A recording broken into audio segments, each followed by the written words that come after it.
Hello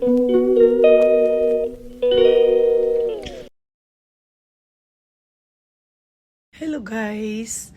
May kakwento lang ako sa inyo saglit. Pauwi kami, pabalik na kami ng Manila from Pantabangan. Siyempre, napadaan kami ng Cabanatuan. Kumain kami sa Shoemart, sa may Max's restaurant. And then, siyempre, tinanong namin yung aming o-orderin na pagkain kung mayroon bang nuts. At talagang sinigurado namin kung may nuts yung aming order kasi nga at napakataas ng level ng pagka-allergy ni Raiken at saka ni Kaya. Pero pinakamataas talaga si Raiken. Talagang sinabi naman nila na wala. Ngayon, umorder kami ng kaldereta, sinigang. Yun lang ang parang alala ko.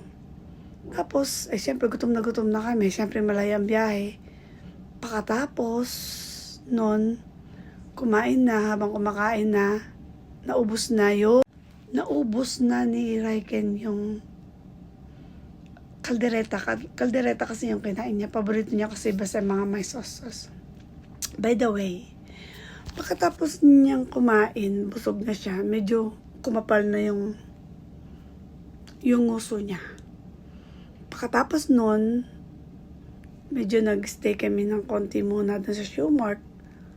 Habang naglalakad kami, ayun na, nahirapan na siyang huminga.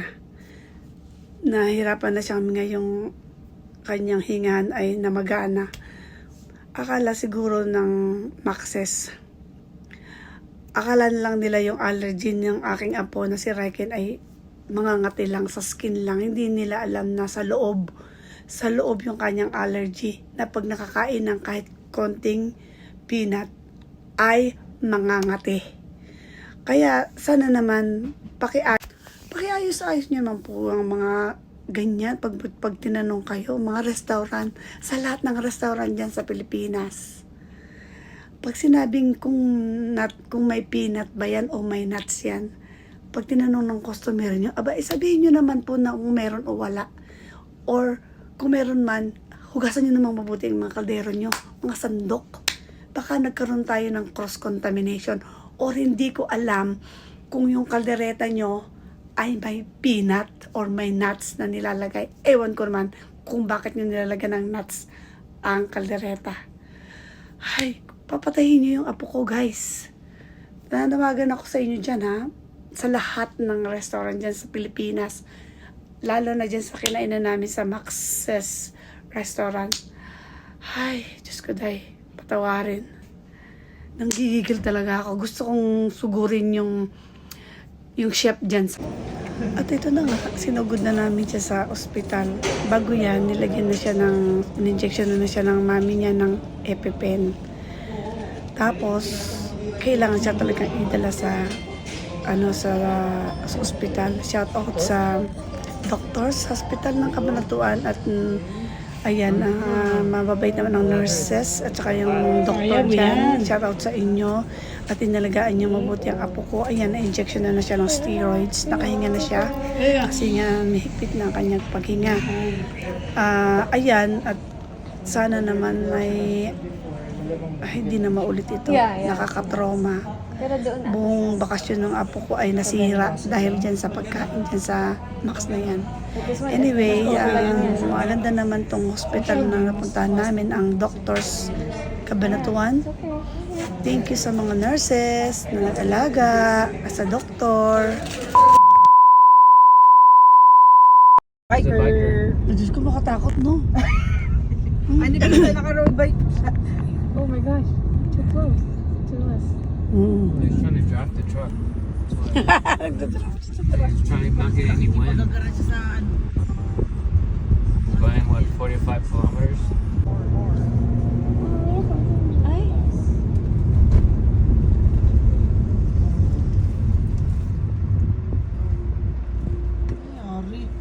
May own.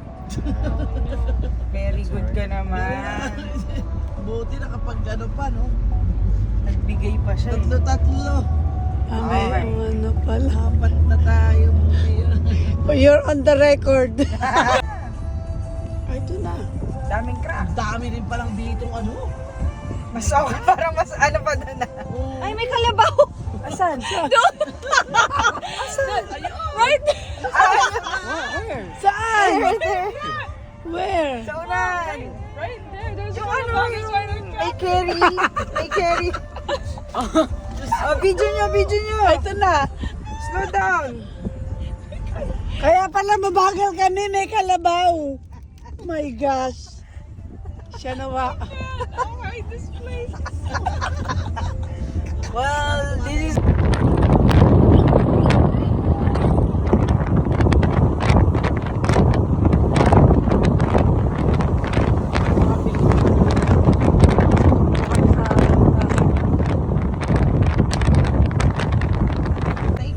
Wala na yun. Napakalayo.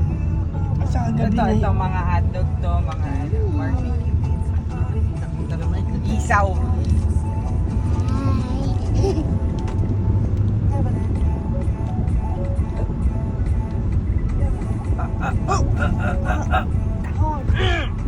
Oo, ka na. I don't think she knows really. Wala, yung...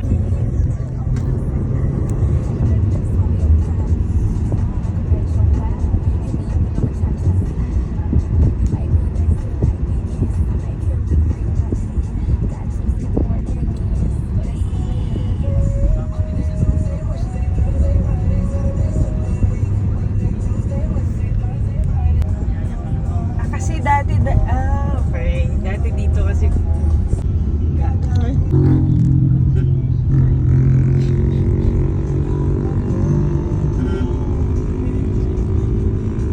They don't care no. Yeah. Dito, Or they just can't go any faster than that. They're trying to go fast, but